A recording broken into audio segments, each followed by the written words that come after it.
It was a cold, bitter evening when young Ahmed wandered the streets, his stomach growling in hunger, his shoes worn thin from endless walking. At just 12 years old, he had seen more pain and struggle than anyone should in a lifetime.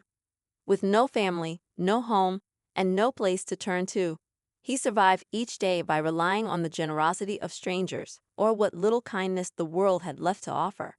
Most people just walked by, too busy with their own lives to notice the boy who had nothing but the clothes on his back.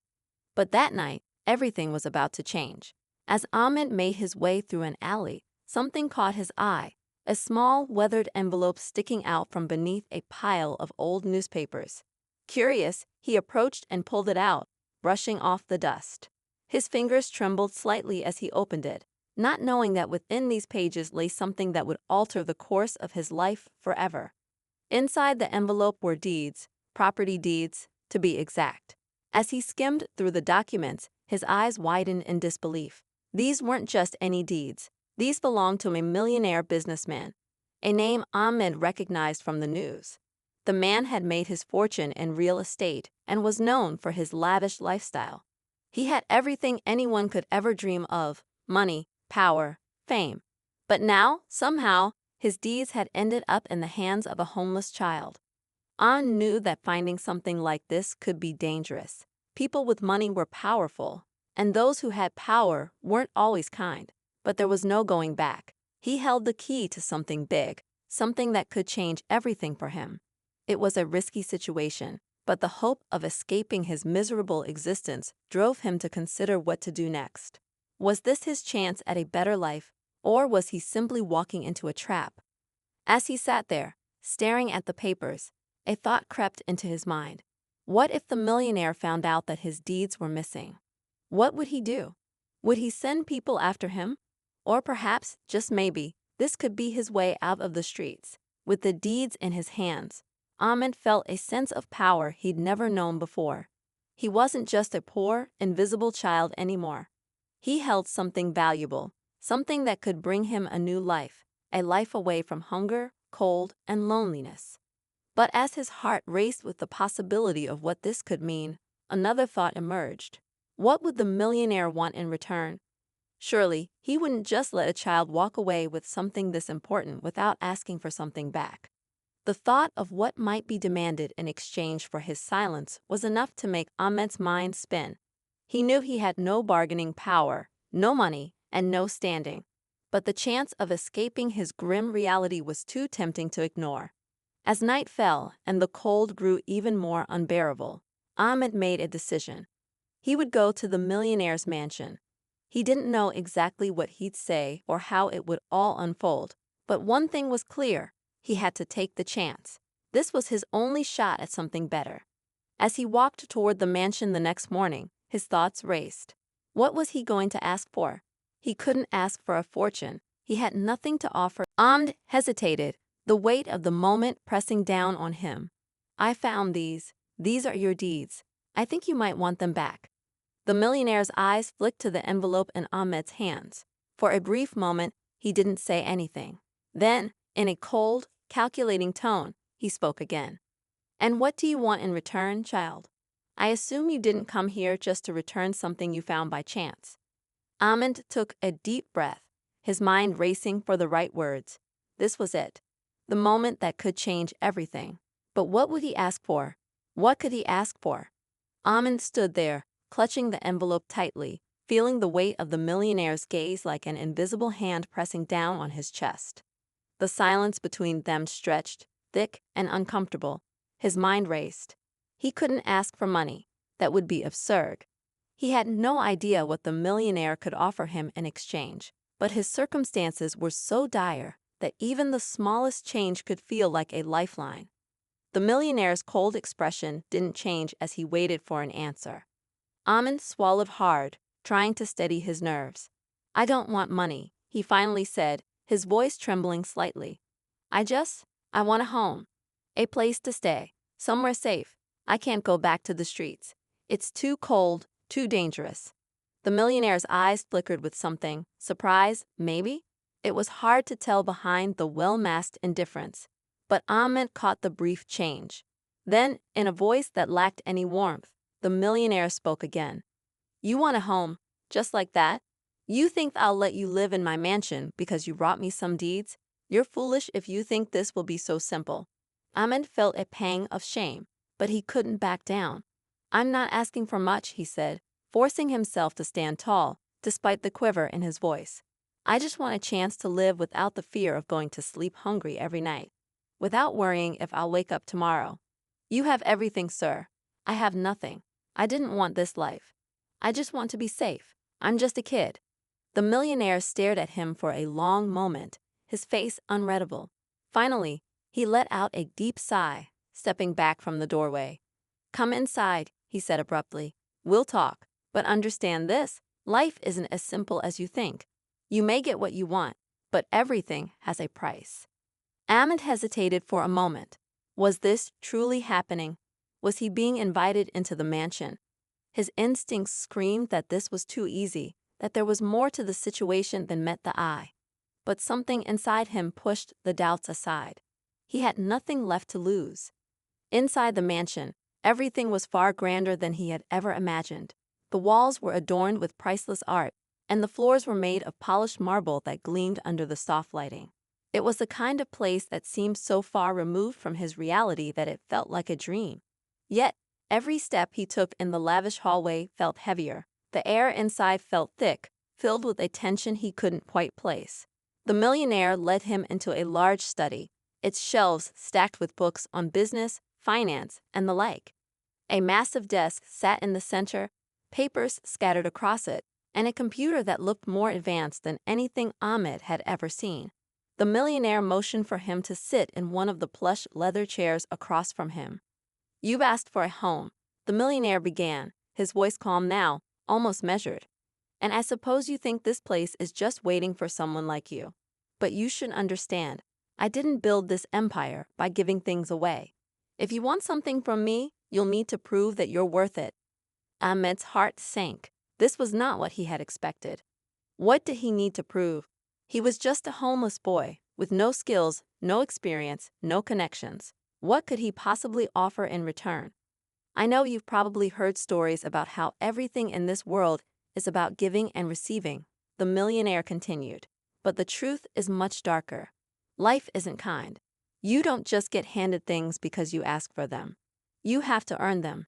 And that means doing things that others won't, things that are difficult. Ahmed tried to understand, but the more the millionaire spoke, the more distant and foreign everything felt. He wasn't sure what the man meant by things that are difficult, but something told him that the price of what he was asking for was not something he was prepared for. The millionaire leaned forward, his sharp eyes studying Ahmed like a piece of property, like something he could mold to his will. You can stay here, the millionaire said, his voice low. But not without consequences. You'll need to work for me, to prove yourself. I won't give you anything for free. There are tasks, people to manage, deals to broker. You'll be involved in things you never imagined. If you succeed, you'll live in comfort. But if you fail, well, let's just say I don't tolerate failure. Ahmed's pulse quickened. This wasn't what he had envisioned. He had imagined a simple life. A warm bed, food on the table, safety. Instead, the millionaire was offering him a life of uncertainty, a life where everything depended on whether or not he could live up to the expectations of someone who viewed him as nothing more than an asset. The tension between them grew, thick and heavy, as the weight of the millionaire's words sank in. For the first time since arriving at the mansion, Ahmed felt truly afraid. Was this really a chance at a better life, or was he simply exchanging one kind of misery for another? The millionaire's eyes were cold, calculating as he awaited an answer. Ahmed thought about the streets, the endless nights of hunger, the constant fear. He thought about what he had lost, what he had never had: a home, a family, love. And then he thought about what he could gain if he took this risk, a chance, however small, to escape it all. I'll do whatever it takes, Ahmed said, his voice firm now, though his heart pounded in his chest. I'll prove myself. The millionaire smiled, but it wasn't a kind smile. It was a smile that sent a chill down Ahmed's spine, a smile that promised something more sinister. Good, The millionaire said, standing up. Then let's see how far you're willing to go. And with that, Ahmed realized he might have just stepped into a world far darker than anything he had ever known. The days that followed were nothing like Ahmed had imagined. What the millionaire had said about proving himself was no empty threat. From the moment he agreed, everything shifted. Each morning, he was assigned a task, from managing people to overseeing business deals, none of which he had any experience with. At first, it seemed like he was just a pawn in the millionaire's world, a mere tool to get things done. But as time went on, something unexpected began to happen. Ahmed started learning. He was a quick study, absorbing everything around him: how to negotiate, how to analyze contracts, how to handle difficult people. The tasks grew more complex, the stakes higher, but so did his confidence. He began to understand the millionaire's world, the power dynamics, and the ruthless efficiency it required to thrive. It was a game that at first he didn't want to play. But as the days passed, Ahmed realized that he was not just surviving anymore, he was thriving. Yet, with every success, the weight of his choices grew heavier. There were moments when he would look around at the people he interacted with, greedy, manipulative, driven solely by their own desires, and wonder if he was becoming like them. Was he losing the very essence of who he was in exchange for comfort and power? But the thought of going back to the streets, to the uncertainty, was always enough to pull him back into the grind. Then came the day that changed everything. The millionaire called him into his study. His face was unreadable, a mask of calculation. "You've done well, Ahmed," he said, his voice smooth, almost approving. "You've earned your place here. But there's one final test. One last thing I need from you." Ahmed nodded, but his heart began to race. What else could he possibly want from him? "There's a deal in the works," the millionaire continued. "A deal that will cement my power in the industry. But it requires someone with no ties, no loyalties. I need you to do something that could change everything for me. I need you to help me eliminate a problem." The words hung in the air like a heavy fog, suffocating any remaining doubt Ahmed had about the world he was now part of. Eliminate a problem. It was clear now. The millionaire wasn't just wealthy and powerful, he was dangerous. And in that moment, Ahmed realized he had crossed a line. He wasn't just playing the game anymore. He was a part of it. For the first time, he was faced with a decision that could tear everything apart. The temptation to say yes was strong. The power, the comfort, the safety, it was all within reach. But the cost? Was it too high? Was he willing to sacrifice his soul for a place in this world? For a home? Ahmed's mind raced as the millionaire's eyes locked onto his, waiting for a response. The silence stretched between them, thick with the weight of the moment. And then, something unexpected happened. The billionaire's phone rang, interrupting the tension in the room. The millionaire's attention shifted, his icy demeanor faltering for just a split second. Without thinking, without even knowing why, Ahmed made his move. He reached for the folder on the desk, the one that contained all the plans and contracts for the deal the millionaire had been working on. He grabbed the documents, slipped them into his jacket, and bolted out of the room before the millionaire could react. Heart pounding, his mind clouded with panic, Ahmed didn't stop until he was outside the gates of the mansion. The reality of what he had just done hit him like a slap.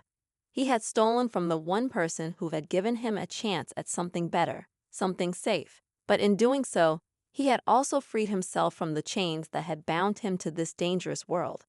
As he stood there, staring at the papers in his hands, Ahmed realized that he had finally found what he had been searching for: freedom. It wasn't in the mansion, it wasn't in the millionaire's world, it was in his own choices, in the courage to walk away when faced with a life he didn't want. For the first time in years, he felt truly alive. He wasn't just surviving anymore, he was living. The millionaire would come after him, of that Ahmed was certain, but for now, he didn't care. He had no idea what the future held, but for the first time, he wasn't afraid of it. The streets, once a place of desperation and hopelessness, now felt like a promise. He had everything he needed: his wits, his will to survive, and the knowledge that he could choose his own path. As Ahmed disappeared into the night, he knew that he had made the right choice. The life he had been given, full of hardships and uncertainty, had brought him to this moment of clarity. And whatever came next, he was ready to face it, because he now understood the most important lesson of all.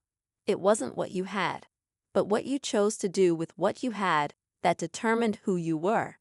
The millionaire would never have expected a homeless child to outsmart him. But Ahmed had learned not just the art of survival, but the art of knowing when to walk away. And with that, he walked into a future of his own making.